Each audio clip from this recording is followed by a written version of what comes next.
चित्रपटात अफेअरच्या अनेक सुरस कथा रंगवून दाखवण्यात येतात।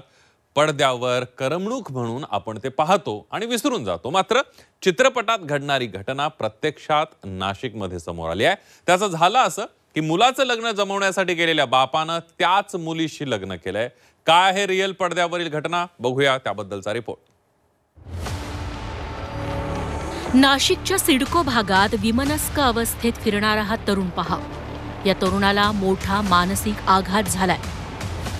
मानसिक आघात देणारा दुसरा तिसरा कोणी नसून त्याचा जन्मदाता बाप आहे। या तरुणाचं ज्या तरुणीशी लग्न जमलं होतं त्या तरुणीसोबत त्याच्या जन्मदात्या बापानं घरोबा केलाय। त्याचं झालं असं की या तरुणाला एका मुलीचं स्थळ सांगून आलं। त्याला मुलगी पसंत पडली, दोघांचा साखरपुडाही झाला।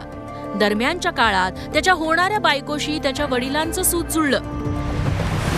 एके दिवशी त्या तरुणाचे वडील होणाऱ्या सुनेला घेऊन पळून गेले। दोघांनीही गुपचूप लग्न केलं।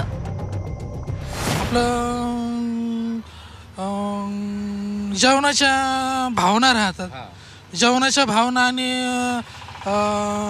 भावभक्ती आहे। भावभक्ती नीट नाही चालू शकतं। शपथ एवढीच आहे भावभक्तीची।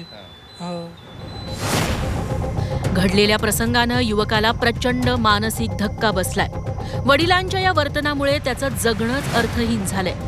त्यामुळे सिडकोतल्या रस्त्यांवर मिळेल त्या जागेवर तो राहतोय। वडिलांनी केलेल्या या कृत्यानं खचलेल्या युवकानं संसार, कुटुंब आणि सामाजिक जीवनाचा त्याग करण्याचा निर्णय घेतला।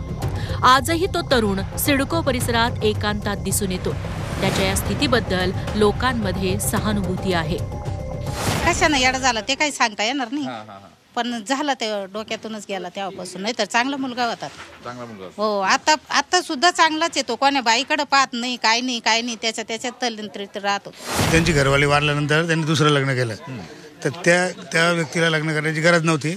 मुलाचं लग्न केलं पाहिजे होतं, तर त्यांनी ते लग्न केल्यामुळं त्या मुलाला थोडा परिणाम झाला। मला माझं लग्न करायला सोडून यांनी याचंच लग्न केलं आणि त्याच्यानंतर मग ती आई त्याला काही देखभाल त्याची झाली नाही तिच्याकडून व्यवस्थित, म्हणून तो थोडंसं फिरायला लागला।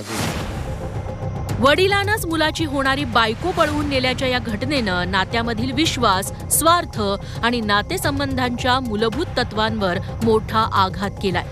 ही घटना समाजातील नातेसंबंध किती नाजूक आहेत याची पुन्हा आठवण करून देते। योगेश खरेसह ब्युरो रिपोर्ट, झी 24 तास, नाशिक।